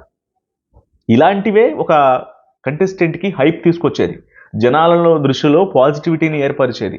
అవతల వాడు పిచ్చిగా బిహేవ్ చేస్తుంటే కంట్రోల్ చేసుకొని కాస్త అవతల వాళ్ళతో ఎంత ఫైట్ అయినా చేయొచ్చు, కానీ నోరు జారకుండా మాట్లాడతాను చూసావా, దీన్నే అబ్జర్వ్ చేస్తాడు ఆడియన్. అదే చేసింది రీతు. అసలు వీళ్ళిద్దరి మధ్య జరిగినటువంటి కన్వర్జేషన్ ఏంటో చూద్దాం. రీతు ఏం చెప్పిందంటే రీజన్స్ అయేషాని నామినేట్ చేస్తూ, ఫస్ట్ నువ్వు నీ ఇష్టం వచ్చినట్లు మాట్లాడేసి వెళ్ళిపోతావు ఎక్కడైనా సరే, అవతల వాళ్ళు ఏం చెబుతున్నా అర్థం చేసుకో, పక్కన వాళ్ళు ఏదైనా అంటే అది నువ్వు పక్కన వాళ్ళను ఏదైతే అంటూ ఉంటావో అట్లాంటి వాళ్ళు ఇట్లాంటి, నేను చెప్పాను కదా యారగెంట్, యాటిట్యూడు, వరస్టు ఇవన్నీ ఉన్నాయి కదా. సో యాటిట్యూడ్ అని, ఓవర్ యాక్షన్ అని, ఇట్లాంటివన్నీ నువ్వు ఏదైతే పేర్లు పెడుతుంటావో అదే నువ్వు బిహేవ్ చేస్తూ ఉంటావు. వాస్తవానికి నువ్వు అదే చేస్తూ ఉంటావు. నాకైతే మాత్రం ఇది ఖచ్చితంగా నిజంగానే కదా, ఈ అమ్మాయి అదే చేస్తుంది కదా అనే ఫీలింగే వచ్చింది రీతు గురించి అయేషా చెప్తుంటే. అయేషా గురించి రీతు చెప్తుంటే నిజంగానే అయేషా అట్లనే బిహేవ్ చేస్తుంది కదా అన్న ఫీలింగే ఏర్పడింది. మనమే ఓవర్ యాక్షన్ చేసుకుంటూ అవతలి వాళ్ళని ఓవర్ యాక్షన్ అంటే అది చాలా కామెడీగా ఉంటుంది. గేమ్ చూసి వచ్చి ఎవరితో ఉంటే బాగుంటుందో వాళ్ళతో సేఫ్గా ఉంటున్నాం. లవ్ ట్రాక్ల కోసం ఎవరు రారు. ఒకవేళ ఎవరితో అయినా కనెక్ట్ అయితే వాళ్ళతో అలా ఉంటారు. ఫస్ట్ గేమ్ ఆడి మాట్లాడు. నువ్వు గేమ్ ఆడకుండా ఇదొక్కటి బాగా అంటే వీళ్ళకు కూడా కోపం తెప్పిస్తున్నటువంటి విషయం ఏంటంటే, ఈ నామినేషన్స్లలో కూడా ఒక వ్యక్తిని నామినేట్ చేస్తున్నామంటే ఆ వ్యక్తి నుంచి మనకు ఎదురైనటువంటి ఇబ్బంది ఏంటి, ఎటువంటి సమస్య అనేది ఎదురైంది, ఆ వ్యక్తి వల్ల ఇంట్లో హార్మోని డిస్టర్బ్ అయితే దాంట్లో మన పాత్ర ఏంటి, మనం ఎట్లా ఎఫెక్ట్ అయ్యాం, ఇవన్నీ పక్కన పెట్టేసి వాళ్ళు చేసినటువంటి తప్పులేంటి, వీళ్ళు చూసినటువంటి తప్పులేంటి, ఇవన్నీ కూడా నామినేషన్స్లో చెప్పడం పక్కన పడేసి నువ్వు వాళ్ళతో అట్లున్నావు, వీళ్ళతో ఇట్లున్నావు, వీళ్ళతో అట్లున్నావు, భరణితో అట్లున్నావు, ఆ అబ్బాయితో అట్లున్నావు, ఈ అమ్మాయితో అట్లున్నావు, మీకెందుకు అట్లాంటిది ఏదైనా ఉంటే ఆడియన్స్ నువ్వు ఒక వ్యక్తి వల్ల ఎఫెక్ట్ అవ్వనప్పుడు నువ్వు ఎక్కడా లేని పాయింట్లు మొత్తం తీసుకొచ్చేసి వీళ్ళ మీద రుద్దేసి నువ్వు ఇట్లా చేయడం అనేది నీకే డ్యామేజ్ అనే విషయం బేసిక్ సెన్స్ తెలియకుండా ఈ హౌస్లో కొంతమంది బిహేవ్ చేస్తున్నారేమో అనిపిస్తుంది. గేమ్ చూసి వచ్చి ఎవరితో ఉంటే బాగుంటుందో వాళ్ళతో సేఫ్గా ఉంటున్నావు. నాకు చెప్పే ఉద్దేశం ఏంటంటే ఇప్పుడు కొంత ఎమ్మానియల్ లాంటి వాళ్ళతో వీళ్ళతో కొంత సేఫ్గా ఉండేటువంటి ప్రయత్నం చేస్తున్నా. మరి నువ్వు సూపర్ రా, అరే నువ్వు వదిరా, నువ్వు ఇదిరా అంట చూసారా. సో ఇట్లా కొంతమందితో సేఫ్గా ఉండేటువంటి ప్రయత్నాలు చేస్తున్నావు అన్నది. నువ్వు గేమ్ ఆడు. మళ్ళీ ఇంకోటి, నువ్వు అవతల వాళ్ళని కొంతమంది బాండింగ్లు అని చెప్పని అంటావు. బాండింగ్లు అని చెప్పని ఇప్పుడు నువ్వేంటి ఇక్కడ ఓవర్ యాక్షన్ చేస్తున్నావు, డ్రామా క్రియేట్ చేస్తున్నావు, అంతా నువ్వే కంటెంట్ కోసం చేస్తున్నావు అనే మాట మాట్లాడింది కదా. ఈ కంటెంట్ విషయం అనే దాన్నే రీతు చౌదరి అయేషా విషయంలో ఎక్కడ తిప్పికొడుతుందంటే, ఆ టాస్క్ ఇచ్చినప్పుడు, క్యాఫిన్ టాస్క్ ఇచ్చినప్పుడు నువ్వు ఆ గేమ్ సరిగా ఆడటం చేత కాలేదు, వచ్చి కూర్చొని ఏడవటం, అందరూ నీ వైపే చూడాలని, నీ వైపే తిరగాలని చెప్పని అక్కడ పెద్ద సీన్ క్రియేట్ చేయటం, ఇది కంటెంట్ కోసం క్రియేట్ చేయటం అనే మాట మాట్లాడుతుంది రీతు చౌదరి. ఎస్, తప్పేముంది, అదే జరిగింది, అదే కదా జరిగింది. ఇది పర్ఫెక్ట్ పాయింట్ అనిపించింది నాకు, ఖచ్చితంగా అలాగే అనిపించింది. ఆ, ఆ టాస్క్లో బాల్ ఇవ్వలేదని గొడవలు పెట్టుకున్నా, అవతల వాళ్ళని మ్యానిపులేట్ చేయడం. ఇప్పుడు గౌరవ్ బాల్ ఇవ్వలేదని చెప్పని అతనితో గొడవలు పెట్టుకోవడం అనే విషయానికి సంబంధం, అమ్మా నాకు గొడవలు అంటే పడవమ్మా అని చెప్పానంటే, గొడవ పెట్టుకునేదే నువ్వు, బాల్ ఇవ్వలేదని గౌరవ్ దగ్గర మనం ఏమనుకున్నాం అని చెప్పని గౌరవ్ దగ్గర నుంచి బాల్ తీసుకుంటుంది లాస్ట్ టైం. సో ఇవన్నీ మెన్షన్ చేస్తుంది. కంటెంట్ ఎప్పుడు క్రియేట్ చేశానో అని చెప్పనంటే, సంజనతో మాట్లాడినటువంటి విషయాలకు సంబంధించి సంజన ఏం చెప్తుందంటే, సంజన దగ్గరికి వెళ్ళి కంటెంట్ కోసం ఏం మాట్లాడావో చెప్పు అని అంటే, సంజన అంటది కొంచెం ఎక్స్టెన్షన్ చేద్దాము అని అంటది. ఎక్స్టెన్షన్ చేయటం అంటే ఏంటి? ఒక విషయాన్ని ఎక్స్టెన్షన్ చేయటం అంటేనే కదా కంటెంట్ క్రియేట్ చేయటం అనేది. ఆమె కొంచెం దాన్ని అది ఇంకొకలాగా చెప్పినా సరే, సంజన వెనకేసుకొద్దామని చూసినా సరే, అది చూసే వాళ్ళకి అర్థం కాదా అయేషా ఏం మాట్లాడింది అనేది? మీకు ఇక్కడ అవతల వ్యక్తిలో పాయింట్లు అనేవి, నెగిటివ్ పాయింట్లు అనేవి ఎక్కువ ఉన్నప్పుడు నేను రీతు చౌదరికి సంబంధించి సపోర్టివ్గా మాట్లాడుతున్నానేమో అనే ఒక ఫీలింగ్ కూడా వచ్చేస్తుంది. ఖచ్చితంగా ఆ చేసుకున్నటువంటి డిఫెన్స్లో ఖచ్చితంగా రీతు చౌదరి సైడ్ నుంచి ఆ పాయింట్లు చెప్తున్నటువంటి పాయింట్లు అనేవి అయేషా సైడ్ నుంచి నెగిటివ్ పాయింట్స్ మీద కనెక్ట్ అవుతున్నాం కాబట్టే అది కరెక్ట్గా ఆమెకి నెగిటివ్ అవుతుంది, రీతు చౌదరిని పొగుడుతున్నట్టు అనిపిస్తుంది తప్ప మనం ఇక్కడ రీతు చౌదరికి అభిమానులు అయితే మాత్రం కాదు. ఆ ఇన్సిడెంట్, ఆ సిచ్యువేషన్ని, ఆ సందర్భంలో వాళ్ళు బిహేవ్ చేసినటువంటి ప్రవర్తనను మాత్రమే తెలియజేస్తున్నాం. నెక్స్ట్ వీళ్ళది అయిపోయిన తర్వాత రీతు నోరు మూసుకొని కూర్చో అన్నదానికి, నోరు మూసుకొని కూర్చో అనే దగ్గర నువ్వు నోరు మూసుకొని కూర్చో అనగానే అయేషాకి ఎక్కడ లేనంత కోపం వచ్చేస్తుంది. నువ్వెవరే ఇలాంటి వార్తలు నా దగ్గర మాట్లాడుకు, అంటే ఇలాంటి మాటలు నా దగ్గరే మాట్లాడుకు అని అంటది. మరి నీకు నోరు మూసుకొని కూర్చోనంటేనే అంత కోపం వచ్చేసింది. నువ్వు ఏమే అంటున్నావు, పోవే అంటున్నావు, ఏందే నీకు అంత యాటిట్యూడ్ అంటున్నావు. మరి ఇట్లాంటి మాటలన్నీ మాట్లాడినా నిన్నేమనాలి? మరి నిన్ను ఒకవేళ రీతు కనుక గట్టిగా రియాక్ట్ అవ్వాలనుకుంటే ఒళ్ళు దగ్గర పెట్టుకొని మాట్లాడు, ఏం మాట్లాడుతున్నావో, ఏమే పోవే అని చెప్పని ఎవరిని అంటున్నావు నువ్వు అని చెప్పని. ఆమె రియాక్ట్ అయింది కానీ ఇంకా చాలా తక్కువగానే రియాక్ట్ అయింది. నోరు మూసుకో కూర్చున్న దానికి అనే మాట నువ్వు ఏమే పోవే గీవే అన్నదానికంటే పోలిస్తే ఎక్కువేం కాదు. అది అనిపించింది. చాలా ఇద్దరి మధ్య పెద్ద హీటెడ్ ఆర్గ్యుమెంట్ అనేది జరుగుతుంది. నెక్స్ట్ రాముని నామినేట్ చేస్తుంది. రాముని నామినేట్ చేసినప్పుడు మాత్రం రీతు చౌదరిది ఒక రీజన్ అనేది నాకు సరిగా అనిపించలే. ఉన్నట్టు చెప్తున్నా కదా, నువ్వు ఈ గేమ్లో ఈ వారం ఎక్కడా కనిపించలేదు, 5 స్టార్ వాళ్ళ దగ్గర వాళ్ళ పక్కనే తిరుగుకుంటూ ఏదో సేఫ్ గేమ్ ఆడుతున్నావు అనే విషయం చెప్పినప్పుడు నేను నీకు కనిపించలేదా, కొంచెం కళ్ళు చెకప్ చేసుకో అంటాడు రాము. సో వాళ్ళిద్దరి మధ్య ఒక హీటెడ్ ఆర్గ్యుమెంట్ నడుస్తుంది కానీ అంత పసలేని ఆర్గ్యుమెంట్ లాగా అనిపిస్తుంది. ఆ అబ్బాయి అసలు ఈ అమ్మాయి చేసిన నామినేషనే ఒక పసలేని నామినేషను. అతను కొంచెం బాగానే డిఫెండ్ చేసుకున్నాడు కానీ కొంత ఓవర్ యాక్షన్ చేశాడు. మధ్యలో వచ్చేసి అంత హౌస్ మేట్స్ని ఇన్వాల్వ్ చేయడం, హౌస్ మేట్స్ మీరు చెప్పండి అని అనటం, నేను ఎట్లా ఉంటానో మీరు చెప్పండి, నేను ఎవరితో మాట్లాడుతానో మీ సపోర్ట్ ఎప్పుడైనా తీసుకున్నానని చెప్పడం, ఇవన్నీ కూడా ఎందుకు కొంచెం టూ మచ్ చేస్తున్నాడు. దీనిని సపోర్ట్ తాను డిఫెండ్ చేసుకోవడంలో తప్పలేదు, బట్ ఒక స్కేల్ దాటిపోయాడు అన్న ఒక ఫీలింగ్ అయితే వచ్చింది. బట్ ఏదేమైనా సరే రాముని రీతు చౌదరి చేసినటువంటి నామినేషన్ అనేది పసలేని నామినేషనే అన్న ఒక ఫీలింగే ఏర్పడింది. ఇక నెక్స్ట్ రమ్య తనుజను నామినేట్ చేసింది. ఈ నామినేషన్ అనేది ఎపిసోడ్లోనే మళ్ళీ చాలా కీలకమైనటువంటి నామినేషన్స్లో ఒకటి. నేను చెప్పాను కదా, ఇది ఉన్న నామినేషనా, పసలేని నామినేషనా, నిజంగానే రీజన్స్ ఉన్న నామినేషనా, రీజన్స్ లేని నామినేషనా అనేది కూడా మాట్లాడుకుందాం. రమ్య తనుజను నామినేట్ చేసుకుంటూ తను చెప్పినటువంటి పాయింట్స్ ఏంటంటే, ఫస్ట్ వీక్ నుంచి కూడా ఒక గేమ్ ఆడలేదు, ఎవరో ఒకరు వచ్చి హెల్ప్ చేయాలి నీకు, అందరూ అమ్మ నుంచి తీసుకొచ్చి పెట్టాలి నీకు, అయినా సరే నువ్వు సరిగా ఆడవు, బాండింగ్ క్రియేట్ చేసుకొని ఎవరో ఒకళ్ళని పట్టుకొని ముందుకు పోదామని చూస్తున్నావు, నువ్వు వచ్చి అట్లా చేస్తున్నావు. నీ బాండింగ్ల వల్ల ఇవాళ నువ్వు బాగానే ఉంటున్నావు కానీ నీ పక్కన ఉన్న వాళ్ళు బలైపోతున్నారు. అట్లనే భరణి గారు ఎలిమినేట్ అయిపోయారు. నువ్వు ముసుగులో ఉన్నావు, నువ్వు నటిస్తున్నావు, నువ్వు ఫేకు, నువ్వు డ్రామా క్వీను. బాబ్బా, ఈ స్టేట్మెంట్లు చూసి ఇందులో రమ్యకి తనుజ వల్ల కలిగినటువంటి ఇబ్బంది ఏంటి అని అంటే ఒక్క పాయింట్ లేదు. అసలు తనుజ రమ్యని ఏ రకంగా ఇబ్బంది పెట్టింది, రమ్య తనుజ వల్ల ఏ రకంగా ఇబ్బంది పడింది, ఒక్క పాయింట్. నేను పోనీ భరణి గారు వచ్చేసి రమ్య నేను తనుజ వల్ల ఇబ్బంది పడుతున్నా విషయాన్ని ఏమన్నా రమ్యకి చెప్పారా? రమ్య ఏమన్నా చూసిందా? అసలు ఈ నామినేషన్స్కు సంబంధించి కానీ తనుజ చేసుకున్నటువంటి డిఫెండ్ ఈ ఎపిసోడ్లో, తనుజ రమ్య దగ్గర డిఫెండ్ చేసుకున్న, తనుజ రమ్యని నామినేట్ చేస్తూ చెప్పినటువంటి పాయింట్స్ అయినా సరే పీక్స్ ఈ ఎపిసోడ్తో ఆమె గేమ్ గ్రాఫ్ అనేది చేంజ్ కాబోతుంది. గుర్తుపెట్టుకోండి, ఆమె పీక్స్లోకి వెళ్ళిపోతుంది. One of the top contest కాబోతోంది. ఈ యొక్క ఎపిసోడ్లోనే ఇక అయిపోయింది. ఓటింగ్స్ కూడా మీకు అలాగే కనిపిస్తాయి. ఈ ఎపిసోడ్తో ఇంకా తనుజ ఒక్కసారిగా తను ఇప్పటి వరకు ఉన్నటువంటి చిన్న చిన్న మిస్టేక్స్ తన సైడ్ నుంచి ఏవైతే ఉన్నాయో అవన్నీ కూడా పక్కకి వెళ్ళిపోతాయి. ఒక్కసారిగా ఒక టాప్ కంటెస్టెంట్ రేస్లోకి వెళ్ళిపోవడం అనేది చాలా పక్కా అనే విషయమే ఈ యొక్క ఎపిసోడ్తో ప్రూవ్ అయింది. ఎస్, అది మీరు ఎవరైనా ఏమన్నా అనుకోండి, తనుజాని వ్యతిరేకించేవాళ్ళు ఈ ఎపిసోడ్తో. దానికి సంబంధించి తను మాట్లాడినటువంటి పాయింట్లు వెనకాల రీజన్స్ కూడా చెప్తాను. ఆ పాయింట్ల గురించి కూడా మాట్లాడుకున్నాం. ఎప్పుడైతే రమ్య ఈ విషయం చెప్తుందో, తనుజ నువ్వు ఇక్కడ నన్ను అర్థం చేసుకోవడానికి రాలేదు, ఆట ఆడటానికి వచ్చావు. నువ్వు వచ్చిన పని నువ్వు చూసుకోకుండా ఎవరెవరు ఏం చేస్తున్నారు, ఎంతసేపు మాట్లాడుకుంటున్నారు, ఎవరి దగ్గర దూరదామా, ఎవరి గురించి మాట్లాడదామా అనే విషయాలని నువ్వు పక్కన పెట్టేసేయి. నేనేం గేమ్ ఆడలేదా? గేమ్ ఆడకుండానే లాస్ట్ వీక్ సేఫ్ జోన్లో ఉన్నానా? నా మాస్క్ గురించి మాట్లాడుతున్నావు. ఫస్ట్ నీ మాస్క్ తీసి నువ్వు మాట్లాడు. నీ మాస్క్ తీసి నువ్వు గేమ్ ఆడు. నువ్వు వచ్చిన 2 రోజులకే కన్ఫెషన్ రూమ్లోకి వెళ్ళి ఎవరితో ఎట్లాంటి మాటలు మాట్లాడావో, వాటికి సంబంధించి హోస్ట్ ఏం చెప్పాడో ఇవన్నీ మర్చిపోయావా అని చెప్పని రమ్య దోల తీర్చేస్తుంది, మామూలుగా కాదు. లేకపోతే నేను అదే చెప్తున్నాను, నీ గేమ్ నువ్వు ఆడు. నువ్వేంటో ప్రూవ్ చేసుకో. ఎక్కడన్నా ఏదైనా విషయం జరుగుతున్నప్పుడు నీ స్టాండ్ ఏదో నువ్వు తీసుకో. ఎక్కడున్నావు? ఏదన్నా ఒక టాస్క్లోకి వస్తే నేను జిమ్ చేసి వచ్చాను కాబట్టి నేను నలుగురిని కొద్దిగా గట్టిగా కాంపిటీషన్ ఇస్తాను అన్న ఒక విషయం తప్ప ఎక్కడా ఒక నోటితో ఈ అమ్మాయి మంచిగా మాట్లాడింది అనేది ఇప్పటి వరకు కనిపించలేదు ఆడియన్స్కి. అదేమంటే నువ్వు వాళ్ళతో అట్లా చేసావు, వీళ్ళతో ఇట్లా చేసావు, భరణి గారితో అట్లా చేసావు, పవన్తో అట్లా చేసావు, కళ్యాణ్తో ఇట్లా చేసావు, ఇట్లా వాళ్ళ గురించి వీళ్ళ గురించి మాట్లాడుకుంటూ తిరగటమే తప్ప అసలు నీకంటూ నువ్వు చేయడానికి గొప్పగా చేసింది ఎక్కడ, ఒక బలమైన స్టాండ్ తీసుకొని బిహేవ్ చేసింది ఎక్కడ అంటే రమ్య విషయంలో ఏమీ లేదు. అన్నీ తుప్పాసు డైలాగులే.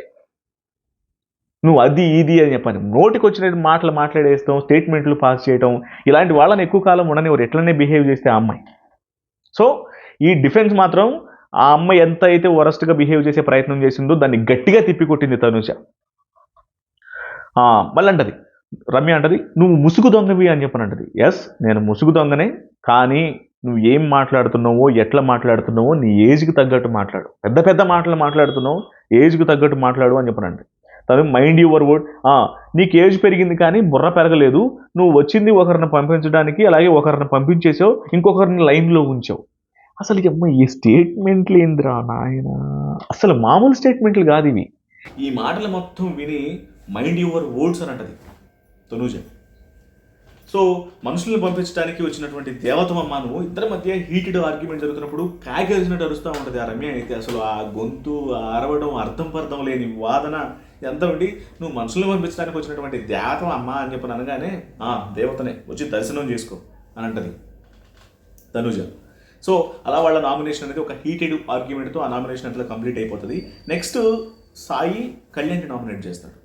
సాయి కళ్యాణ్ నామినేట్ చేస్తూ చెప్పినటువంటి రీజన్స్లో ఇప్పుడు వీళ్ళ మధ్య జరిగినటువంటి నామినేషన్ పాయింట్స్ ఏంటంటే, కళ్యాణ్ గతంలో అంటే సాయి దగ్గర ఉన్నటువంటి ఇమ్యూనిటీ పవర్ను ఈ వారం రోజులు చూసిన దాన్ని బట్టి ఉంచాలనుకుంటున్నారా, తీసేయాలనుకుంటున్నారా? అప్పుడు కళ్యాణ్ సరే గేమ్ దగ్గర అందరం కలిసి ఆడేద్దాము, అసలు పవర్లు అనేవి అవసరం లేదు, పవర్ లేకుండానే తనకి కెపాసిటీ ఉంది కాబట్టి పవర్ తీసేసుకుంటే బెటరు, పవర్ ఉండాల్సిన అవసరం లేదు తన దగ్గర, పవర్ లేకుండా కూడా ఆడగలిగే సత్తా ఉందనే విషయం చెప్తాడు. వద్దు తన దగ్గర అన్డిజర్వ్ అని చెప్తాడు. దాన్ని మనలో పెట్టుకొని ఇప్పుడు కళ్యాణ్ ఎట్లయినా సరే ఆల్రెడీ వీళ్ళు మాట్లాడుకునేటప్పుడు కూడా కళ్యాణ్ని రిమూవ్ చేయాలన్న విషయాన్ని సాయి ఆయుషతో ఈ టికెట్ను ఇచ్చేటప్పుడు కూడా డిస్కస్ చేస్తాడు.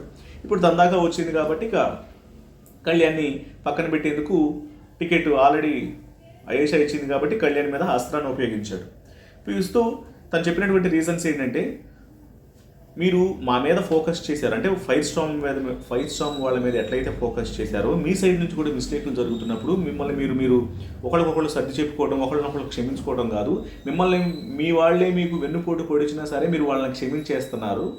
సో అది ప్రాపర్గా అనిపించట్లేదు, దాని మీద రియాక్ట్ కావట్లేదు మీరు అనే పాయింట్ మీద నామినేట్ చేస్తాడు. దానికి కళ్యాణ్ ఇచ్చినటువంటి ఆన్సర్ ఏంటంటే, నాకు జరగాల్సినటువంటి ఇబ్బంది అనేది నాకు జరిగింది, దాన్ని నేను ఏ రకంగా ఆలోచించానో ఆ రకంగానే ఆలోచించి దాన్ని ఎంతవరకు ఉంచాలో అంతవరకే ఉంచుకున్నాను, కానీ దాన్ని నామినేషన్స్ వరకు తీసుకురాదలుచుకోలేదు.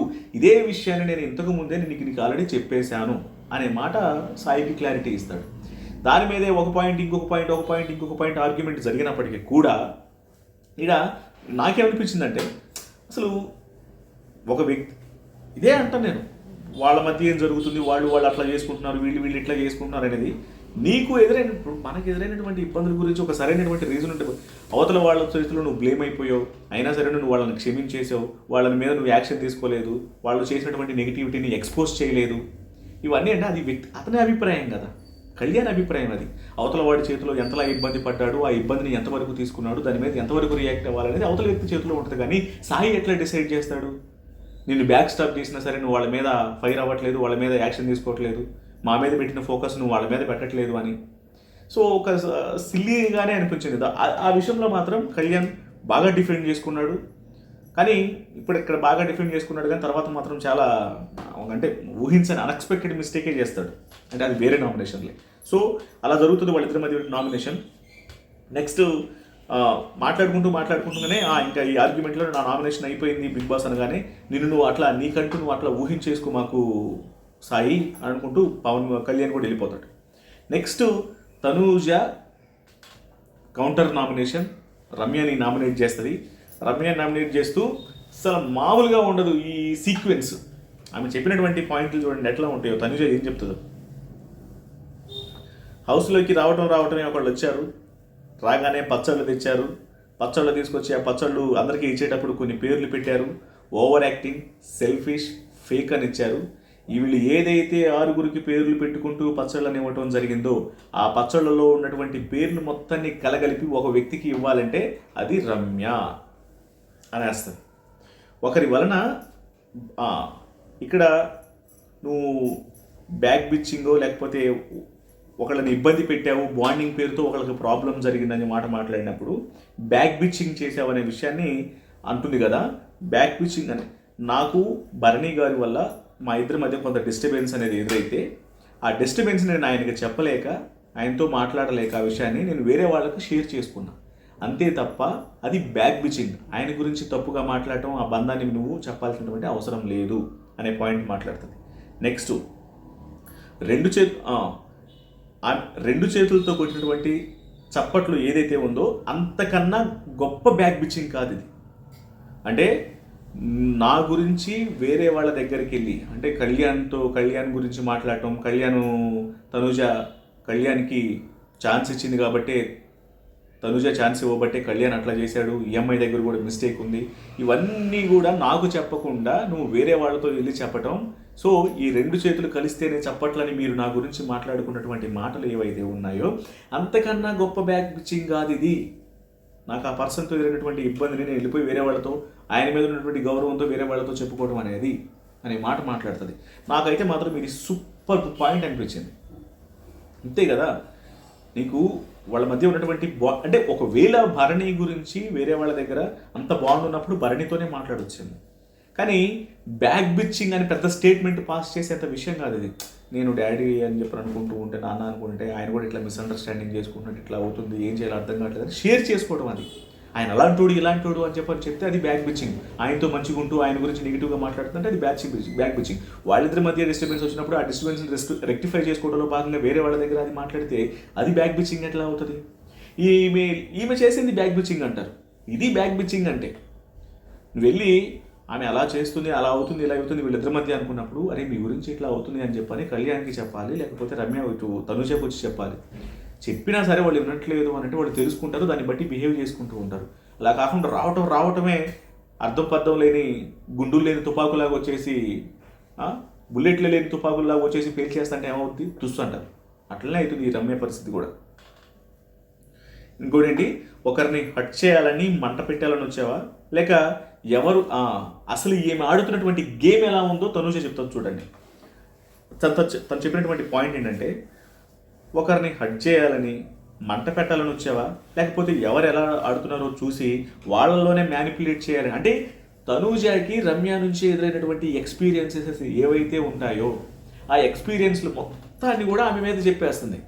నేను ఇదే అంటాను, మనకి అవతల వ్యక్తి నుంచి ఎదురైనటువంటి ఇబ్బందుల గురించి తెలియజేసుకోవాలి, ఏ రకంగా ఎఫెక్ట్ అయ్యామో తెలియజేయాలి. దాన్ని నామినేషన్ పాయింట్గా తీసుకుంటే అది హైప్ ఉంటుంది. అంతేగాని వాళ్ళు అలా చేసుకున్నారు, వీళ్ళు ఎలా చేసుకున్నారు, వీళ్ళు ఎలా చేసుకున్నారు అని చెప్పంటే బక్వాస్ నామినేషన్ రీజన్స్ అవి. సో ఇప్పుడు అదే చెప్తుంది, చేయడానికి వచ్చావా, మ్యానిపులేట్ చేయడానికి వచ్చావా అని అంటే రమ్య అంటారు జలస్ రాణి జలస్ గురించి మాట్లాడుతుంటే నవ్వు వస్తుందని చెప్పండి. నవ్వురా, నవ్వు, నేను కూడా నవ్వుతా, ఇప్పటివరకు నవ్వట్లేదు కదా, నవ్వు అంటే ఫస్ట్ నీ గేమ్ ఏంటో నువ్వు తెలుసుకో అంటే రమ్య అంటది అయేషా నామినేట్ చేసుకున్నప్పుడు హక్ చేసుకున్నావు, నేను అలా ఉండలేనంటే అసలు ఎవరు ఎట్లా బిహేవ్ చేయాలి అనేది నువ్వు ఎట్లా డిసైడ్ ఇప్పుడు నన్ను ఒకళ్ళు నామినేట్ చేశారు, నన్ను ఒకళ్ళు నామినేట్ చేయగానే నామినేట్ చేయడానికి సంబంధించినటువంటి రీజన్స్లో భాగంగా వాళ్ళతో ఎట్లా ఉండాలి, కోపంగా ఉండాలి, సంతోషంగా ఉండాలి, నవ్వుతూ ఉండాలి, లేదంటే వాళ్ళు నామినేషన్ చేశారని చెప్పిన మనసులో ఆ విషయాన్ని పెట్టుకుని వాళ్ళ మీద గ్రడ్జ్తో ఉండాలి అనేది నన్ను ఎవరైనా నామినేట్ చేసి అది నా వ్యక్తిగత అభిప్రాయం. నీకు వచ్చిన బాధ ఏంది? అసలు ఏందో ఈ స్క్రాప్ అలాంటిది. నేను ఆ హక్ చేసుకుని వెళ్ళిపోయి ఆయేషాని హక్ చేసుకున్నావు కదా, నేను అలా ఉండలేనమ్మా అంటది. ఎవడున్నామన్నాను నేను? సో అంటే ఇక ఇక్కడ ఒక ఎగ్జాంపుల్ చూపిస్తూ, సుమన్ గారు నేను మీతో ఎక్కువగా మాట్లాడుతూ ఉంటాను కదా, నేను ఆ గారు అని అన్నానే ఇప్పుడన్నా అన్నానా? నేను బంధాలు పెట్టుకోవడానికి రాలేదు, నేను ఇక్కడ ఏది చేయట్లేదు, బంధాలు పెట్టుకోవడం లేదు, లేకపోతే గేమ్ ఆడటం లేదు, ఏమీ లేదు. బంధాలు అనేవి లేకుండా ఇన్బిల్టీ ఎలా బంధాలు ఉన్నాయనే సంగతి అందరం చూస్తూనే ఉన్నాం కదా. ఎవరెవరితో వెళ్ళి సర్ది చెప్పే సీక్రెట్గా పేర్లు పెట్టుకోకుండా మాట్లాడితే సరిపోతుందా? అన్నీ బయటపడతాయి. అలా అనుకోవడం దేనికి? రైట్. మళ్ళీ అంటది రమ్య ఫేక్ జలసీ డ్రామా నువ్వు అని ఒకరిని తర్వాత ఒకరిని అనగానే 2 హ్యాండ్స్. కానీ ఈ యొక్క హైటెడ్ ఆర్గ్యుమెంట్లోనే లాస్ట్లో వెళ్ళి రెండు చేతులు కలిస్తేనే చప్పట్లు కదా, రెండు చేతులు కలిస్తేనే చప్పట్లకు ఎంత ఉంటుందో ఒక్కొక్కసారి సింగిల్ హ్యాండ్తో వేసే విజిల్ కూడా అంతకన్నా ఎక్కువ పవర్ ఉంటుంది, సౌండ్ వస్తుంది అని వెళ్ళి కూర్చొని విజిల్ వేయగానే అది సరే అన్ఎక్స్పెక్టెడ్గా ఆమెకు నిజంగానే విజిల్ రాకపోయినా సరే ఆ సందర్భానికి వచ్చేసిందా లేకపోతే నిజంగానే వచ్చిందా అనేది తెలియదు, కానీ ఏం సింక్ అవుతుంది. పక్కనే ఉన్నటువంటి మాధురి అయితే ఇట్లా షాక్ అవుతుంది, అరే అమ్మా అని. సో అలా ఈ ఎపిసోడ్లో మాత్రం తనూజ నామినేషన్స్ని డిఫెండ్ చేసుకునే విధానం, నామినేషన్కి కౌంటర్ చేసిన విధానం రెండూ బాగా అనిపిస్తాయి. బకరాన్ చేసి పడేసింది అంతే చిట్టిని, రమ్యాని. ఇక నెక్స్ట్ మళ్ళీ ఇంకోటి ఏంటంటే, వీళ్ళు ఏదైతే వాళ్ళతో అట్లా చేస్తావు, వీళ్ళతో ఇట్లా చేస్తావు, వాళ్ళతో అట్లా బిహేవ్ చేస్తావు, నువ్వు ఒకళ్ళ తర్వాత ఒకళ్ళు అని చెప్పని మ్యానిపులేట్ చేసి తనని ఇబ్బంది పెట్టే ప్రయత్నం చేస్తున్నారో దానికి కూడా కౌంటర్ ఇవ్వాలి, అది కూడా చేయాలి అని చెప్పని పిలుస్తుంది.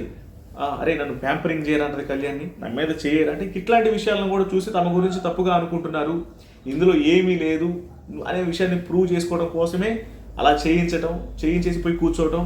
అంటే ఏమీ లేని దాన్ని మీరు పెద్దగా సీన్ క్రియేట్ చేసి చూపించేటువంటి ప్రయత్నం చేస్తున్నారు. ఇక్కడ ఏమీ లేదు, అది జస్ట్ మేము ఫ్రెండ్లీగా చేసుకున్నటువంటి వ్యవహారం అంతే తప్ప ఇందులో ఏదో ఉందని అనుకునేది పొరపాటే. ఎందుకంటే ఆల్రెడీ తనూజ కూడా మనకు ఒకసారి క్లారిటీ ఇస్తుంది, నా కోసం ఒకళ్ళు బయట వెయిట్ చేస్తున్నారు అనేది. అన్న తర్వాత ఈ హౌస్లో శృతి మించి ఒకళ్ళతో బిహేవ్ చేసింది అని అనడానికి సరే ఏ సందర్భాల్లో ఎక్కడ ఏమేమి జరిగినా సరే తన మనసులో ఏం లేదు అనే విషయాన్ని అన్నిసార్లు చెప్తున్నప్పుడు దాన్ని యాక్సెప్ట్ చేయాలి తప్ప వాడితో ఏదేదో చేసావు అనే దాన్ని ఆమెను బ్లేమ్ చేయాలనుకుంటే మాత్రం ఖచ్చితంగా తీసుకోలేదు కదా. కాకపోతే కొంతమందికి ఏమనిపిస్తుంది అంటే, అరే నైట్ టైం కాకపోతే కళ్యాణ్తో కొంత క్లోజ్గా అయితే మూవ్ అయింది అన్న విషయాలను మాత్రం మెన్షన్ చేస్తారు. బట్ అది తను కావాలనే చేసిందా, అన్వాంటెడ్గా జరిగిందా, దానికి ఫ్రెండ్లీగా తీసేసేసిందా, మధ్యలో మనోడికి చెప్పినప్పటికీ కూడా కొన్ని ఇన్సిడెంట్స్ జరుగుతుంటే చిన్న చిన్న విషయాలు కూడా పెద్దగా పోర్ట్రే అవుతున్నప్పుడు వాటిని తెలుసుకొని పక్కకే ఉంది.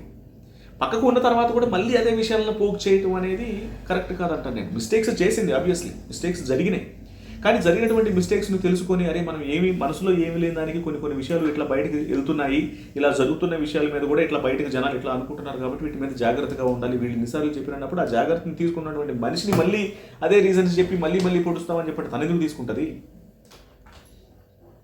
సో అలా జరుగుతుంది. ఇక నెక్స్ట్ రమ్య అంటది విజిల్స్ గురించి మాట్లాడి నువ్వు ఏదంటే డైరెక్ట్గా అడుగు, ఏం నీకు ధైర్యం లేదా అని చెప్పడం ఆర్గ్యుమెంట్ జరుగుతుంటే ఇంక నీకు చెప్పాల్సిన అవసరం నాకు ఏముంది అన్నట్టుగా ఆ విషయం గురించి ఏం చెప్పదు తనూజ, ఇంకా అక్కడితో సైలెంట్ అయిపోతుంది. నెక్స్ట్ కళ్యాణ్ పిలిచి పేపరింగ్ గురించి చెప్పేశాను కదా. నెక్స్ట్ కళ్యాణ్ నామినేషన్ వస్తుంది. ఇక్కడ మాత్రం ఊహించని ట్విస్ట్, సజన నామినేట్ చేస్తాడు. ఈ వీక్ సరిగా ఆడలేదు మీరు అన్న ఒక పాయింట్ చెప్పుకొని నామినేట్ చేస్తాడు. కళ్యాణ్ చెప్పినటువంటి రీజన్ కూడా సరిగా అనిపించలేదు. ఆమె ఈ వీక్ సరిగా ఆడలేదంటే నువ్వు సరిగా ఆడలేదు అనే విషయాన్ని నిజంగా ఆడియన్స్ చూసుంటారేమో, చూసాము. కానీ సరిగా వాస్తవానికి సంజన ఈ వీక్ సరిగా ఆడలేదు. గత వారం 6th వీక్ సరిగా ఆమె ఆడింది ఏం లేదు. అన్ని దొంగతనాలు, అవి నోట్లో పెట్టుకోవడం, ఈ నోట్లో పెట్టుకోవడం, ఇట్లాంటివి ఏమైనా జరిగినాయేమో తప్ప గేమ్ ఆడింది అయితే మాత్రం ఇప్పుడు గొప్పగా ఏం కనిపించలేదు. వాస్తవానికి లాస్ట్ వీక్ ఎవరికి కూడా పెద్దగా ఛాన్స్ రాలేదు. సో ఏది ఒక పర్టికులర్ రీజన్ అనేది లేకుండా మీరు బాగా ఆడతారనుకున్నాను, మీరు గతంలో ఆడింది వేరు, కానీ ఇప్పుడు అది మీలో ఆ ఫైర్ కనిపించట్లేదు, మీరు సరిగా ఆడట్లేదు అని చెప్పని ఒక సిల్లీ రీజన్తో నామినేట్ చేయగానే మైండ్ షాక్ అయి బ్లాంక్ అయిపోతాడు ఇమాన్యుయల్. ఎందుకంటే తనుజను నామినేట్ చేస్తానని చెప్పని నేను టికెట్ ఇస్తే వీడు మళ్ళీ సంజనను మా మమ్మీని నామినేట్ చేసేసేదేంటి అనగానే, రీజన్ చెప్పువా, నువ్వు నాకు తనుజను నామినేట్ చేశానంటే నీకు టికెట్ ఇచ్చా, నాకు రీజన్ చెప్పు అని అనగానే దానికి చెప్పినటువంటి ఆల్రెడీ నాకు 2 టికెట్లు ఇస్తానని చెప్పావు, కానీ 1 టికెటే ఇచ్చావు, నా మనసులో 3 అన్నారని చెప్పాను, ఆల్రెడీ 2 నామినేట్ అయిపోయారు, 3వ వ్యక్తి సంజన అనుకోవచ్చు కదా అనేది కళ్యాణ్ యొక్క అభిప్రాయం. కానీ తనుజ అనే పేరు ప్లస్ తనుజతో పాటు ఇంకొకళ్ళ పేరు, 2 పేర్లే అనుకున్నప్పుడు వాళ్ళల్లో తనుజని నామినేట్ చేయకుండా సంజనాని నామినేట్ చేసే వరకు ఇమాన్యుయల్ ఆ విషయాన్ని అడుగుతాడు, తప్పలేదు, అడగొచ్చు. కాకపోతే ఇక్కడ సంజన తనకు సంబంధించి తను డిఫెండ్ చేసుకునేటప్పుడు హైలైట్ చేసిన విషయాలు ఏంటంటే, నువ్వు కావాలని నామినేట్ చేసావు, రీజన్ లేకుండా నామినేట్ చేసావని ఒక పెద్ద అలిగేషన్ చేస్తుంది. నీ గేము ఒక తనుజాను చుట్టూ తిరగటం తప్ప ఇంకా అసలు నీ గేమే లేదు. ఒక సెలబ్రిటీ అని ఎవరో ఒకళ్ళ సెలబ్రిటీని చూస్ చేసుకోవటం, వాళ్ళ చుట్టూ తిరగటం, అట్లా హౌస్లో ఉండాలనుకోవటం, నువ్వు ఇదే చేస్తున్నావు అని చెప్పని ఒక పెద్ద స్టేట్మెంట్ పాస్ చేస్తుంది. నాకు ఇప్పుడు సంబంధం లేని, ఇప్పుడు తనుజ అనే పర్సన్ అక్కడే ఉంది అంటే ఏమి ఆమె చాలా రియాక్ట్ కావాలనుకుంది. అసలు నాకు వాళ్ళు మాట్లాడుకుంటూ ఒక సమ్ ఎక్స్ పర్సన్ అని కూడా మాట్లాడవచ్చు. అంటే డైరెక్ట్గా పేరు చెప్పేస్తున్నారని చెప్పారంటే, అంటే ఆమె ఏం అంటే నా గురించి మీరు ఎందుకు మాట్లాడతారు, ఎవరు మీరు మాట్లాడటానికి, నా పేరు ఎందుకు తీసుకొస్తున్నావు, నాకు ఏం సంబంధం, నువ్వు చూసావా అని చెప్పంటే తనుజ కనుక రియాక్ట్ అవుతుంది, పెద్ద బరస్టెడ్ ఆర్గ్యుమెంట్ అయిపోతుంది. కానీ మాట్లాడాలి అనుకున్నప్పుడు కూడా పక్క నుండి మాధురి కంట్రోల్ చేయటం, తను అని కోపం వచ్చినా సరే దిగమింగుకోవటం, ఇవన్నీ చేస్తుంది తనుజ. సో ఇక్కడ సంజన చేసినటువంటి తనుజ పాయింట్ రైజ్ చేయడం అనేది కరెక్ట్ కాదనిపించింది. నువ్వు పవన్ కళ్యాణ్ని చేసినటువంటి రాంగ్ నామినేషన్కి సంబంధించి ఏమన్నా మాట్లాడుకోవచ్చు, కానీ ఆమెను ఎట్లా తీసుకొస్తూ పాయింట్లో కనిపించింది. ఈ కళ్యాణ్ చెప్పినటువంటి రీజన్ కూడా బక్వాస్ రీజన్ అనిపించింది. నెక్స్ట్గా లాస్ట్ నామినేషన్ వచ్చేసి సంజన దివ్యని నామినేట్ చేస్తుంది. కానీ అయేషా దగ్గర తీసుకున్నటువంటి టికెట్ మాత్రం రాముని నామినేట్ చేస్తా అని అయేషా దగ్గర టికెట్ తీసుకొని, ఆల్రెడీ అందరూ తన నామినేషన్లోకి వెళ్ళిపోయింది, మిగతా వాళ్ళందరూ నామినేషన్స్లో ఉన్నారులే అని చెప్పి దివ్య ఒకతే ఖాళీగా ఉంది అని, దివ్యని నువ్వు మాత్రం ఎందుకు ఉండకూడదు, రా నీకు నామినేట్ చేసేస్తా, దానికి రీజన్ ఏంటంటే మమ్మల్ని లీడర్ బోర్డులో నుంచి మమ్మల్ని తీసేసేవు నువ్వు అని చెప్పిన ఒక సిల్లీ రీజన్ చెప్పగానే దివ్య అడుగుతుంది, ఇదేనా లేకపోతే ఇంకేమైనా రీజన్స్ ఉన్నాయంటే ఇదే రీజన్ అని చెప్పినట్టు. మీరేం లేదు, చాలా స్పష్టంగా ఆన్సర్ ఇచ్చేస్తుంది దివ్య. అందరూ నామినేషన్లో ఉన్నారు, మీరు నామినేషన్లో పడ్డారు, ఇప్పుడు నేను కూడా నామినేషన్లోకి వచ్చేస్తే నేను కొంచెం కాంపిటీషన్లో వీక్గా ఉంటానేమో, నాతో కాంపిటీషన్ పడి మీకు ఎక్కువ ఓట్లు పడిపోతే, నేను కూడా నామినేషన్లో ఉంటే నాకు తక్కువ ఓట్లు పడిపోతే నేను బయటికి వెళ్ళిపోతాను, మీరు సేవ్ అవ్వచ్చు అన్నటువంటి ఒక ఆలోచనతో మీరు నన్ను నామినేషన్లోకి తీసుకొచ్చారే తప్ప మీ దగ్గర ఎటువంటి ఆన్సర్స్ అనేవి లేవు, సరైనటువంటి కారణాలు లేవు అని అంటే బోర్డులో నుంచి తీసేయటం కూడా కాదు కదా, నువ్వు మాత్రమే ఎందుకు ఉండాలి అని చెప్పనంటే ఇక్కడ మళ్ళీ కొన్ని బక్వాస్ పాయింట్లు మాట్లాడుతుంది సంజన. భరణి గారు నీ వల్ల వెళ్ళిపోయారన్నట్టు, భరణి గారికి నీ వల్లనే నేను దూరం అయిపోయాననంటే, భరణి గారు వెళ్ళిపోయింది ఎందుకు? అరే నామినేషన్ చేయడం వల్ల ఒక వ్యక్తి ఎలిమినేట్ అవుతాడా, ఒక వ్యక్తి దగ్గరగా ఉండటం వల్ల ఎలిమినేట్ అయిపోతాడా? ఎంత వయసు వచ్చేయగానే సరిపోదు, కనీసం బుర్ర ఉండాలి. కొంతమంది సజన కూడా గ్రేట్ అనేటువంటి ఉంటారు ఇట్లాంటి వాటికి, వాళ్ళు ఎంత చండాలో నాకు అర్థం కాదు. అరే అన్న అని చెప్పి అనుకుంటూ ఆయనకి దగ్గరగా ఉంటే, ఆయనకి సపోర్టెడ్గా ఉండాలి, ఆయనతో పాజిటివ్గా ఉండాలి. నువ్వు నామినేషన్ చేసేటప్పుడు కూడా అదే విషయాలు చెప్పావు. ఏం చెప్పావు అని చెప్పంటే, ఇలాంటి పరిస్థితి ఒకటి వస్తుంది అనుకోలేదు, మీరు అట్లా చేశారు ఎట్లా చేశారని చెప్పని సంజనతో మాట్లాడితే ఇప్పుడు భరణి కూడా ఎక్స్ప్లెనేషన్ ఇస్తాడు. అదే ఇక్కడ పాయింట్ చెప్పి దివ్యనే రీజను, దివ్య వల్లే దూరం అయిపోయాను, దివ్య వల్లే వెళ్ళిపోయాడు అని పిచ్చి అలిగేషన్స్ చేసినట్లు అనిపించింది. దానికి దివ్య చాలా బాగా డిఫెండ్ చేసుకుంటుంది. అసలు నామినేషన్ చేసిందే నువ్వు చేయటం వల్లనే ఆయన వెళ్ళిపోయాడు, అది గుర్తుపెట్టుకో ఫస్ట్ అని చెప్పని కౌంటర్ ఇస్తుంది. ఇక్కడ ఓటింగ్ పర్సెంటేజ్ గురించి మాట్లాడావు కాబట్టి ఈ వారం నేను ఓట్ల కోసం ఏనాడు కూడా అట్లా భయపడే వ్యక్తిని కాదు, ఫ్రంట్ ఫుట్లో ఉండి ఫైట్ చేసేటువంటి పర్సన్ నేనని చెప్తుంది సంజన. దానికి సంబంధించి ఖచ్చితంగా తనుజ ఇటు దివ్యకి సంజనకి ఖచ్చితంగా వారు జరగటం మాట వాస్తవం. ఈ వీకు నా ఇంటెన్షన్ ప్రకారం లీస్ట్లో ఇంటికి వెళ్ళిపోయే వాళ్ళల్లో టాప్ 2 కంటెస్టెంట్లు అంటే నేను ఫస్ట్ ఇప్పటి వరకు జరిగిందని బట్టి మాత్రమే గమనించి చెప్తున్నాను. ఖచ్చితంగా సంజన కూడా ఉండొచ్చు డేంజర్ జోన్లో అన్న ఫీలింగ్.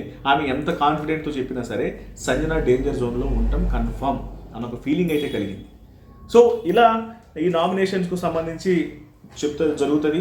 కాకపోతే సంజన లాస్ట్లో ఒక స్టేట్మెంట్ కూడా పాస్ చేస్తుంది దివ్య గురించి. నువ్వు శ్రీజ 2.0 అనే మాట మాట్లాడుతుంది. శ్రీజ 2.0 అనే మాట మాట్లాడగానే నేను శ్రీజ 2.0 కాదు, నా పేరు దివ్య నిఖిత వేలుమురి, గుర్తుపెట్టుకో అని చెప్పని మాట మాట్లాడుతుంది. సో అట్లా వాళ్ళ మధ్య ఆ హీటెడ్ ఆర్గ్యుమెంట్ అనేది నడుస్తుంది. మొత్తానికి ఈ వీక్ నామినేషన్స్లో 8 మంది ఉన్నారు. రీతు, సాయి, రాము, తనుజ, రమ్య, కళ్యాణ్, సంజన, దివ్య. సరే, పనిలో పనిగా మీకు ఈ వారం ఎవరు ఎలిమినేట్ అయిపోతారు అనుకునేది కూడా కామెంట్స్ రూపంలో తెలియజేయండి. మీకు ఈ వీడియో నచ్చితే లైక్ చేయండి, షేర్ చేయండి. కామెంట్స్ రూపంలో మీ యొక్క అభిప్రాయాలను తెలియజేయడంతో పాటు ఛానల్ని సబ్స్క్రైబ్ చేసుకోవడం మాత్రం మర్చిపోకండి. Thank you so much.